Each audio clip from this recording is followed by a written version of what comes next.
Alors salut et bienvenue dans cette nouvelle vidéo consacrée à Java niveau intermédiaire. Cette vidéo sera très courte. Ce qu'on va faire ici, c'est rapidement un petit exercice, ok? Donc je vais vous poser la question, je vous donne le temps et je vous donne la réponse.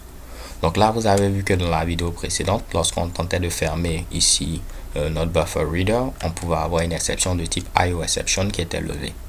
Et également, si le buffer reader, vu qu'on l'a initialisé à nul, ok, si on avait eu une exception qui est levée au niveau de cette ligne là, il allait rester à nul, et là on pouvait avoir une exception de type null pointer exception.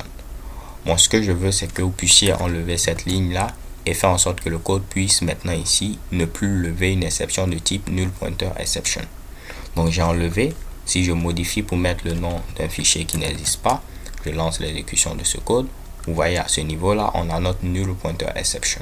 Ok, maintenant ce que moi je souhaite que vous puissiez faire, c'est quoi? C'est faire en sorte que, en gardant ce code là, sans mettre à nouveau un catch, ok, en modifiant cette partie, sans mettre un catch null pointer exception, qu'on puisse ne plus avoir cette exception qui soit levée. Donc que je vous donne le temps, c'est vraiment très facile. Donc normalement en quelques secondes vous l'aurez terminé. Je vais rapidement compter à 5 et je vais vous donner la solution. Alors j'espère que vous avez eu à mettre la vidéo sur pause. Là tout ce qu'il faut faire, c'est quoi? Vu qu'on sait que ici notre buffer reader peut être égal à nul, on va juste faire une vérification. On va dire if buffered reader est différent de nul, alors là on peut essayer de fermer notre buffer reader. Donc s'il est égal à nul, on ne va pas rentrer ici, donc on ne va pas tenter de le fermer. Ok, et si je relance cette fois-ci, vous voyez, on n'a plus null pointer exception.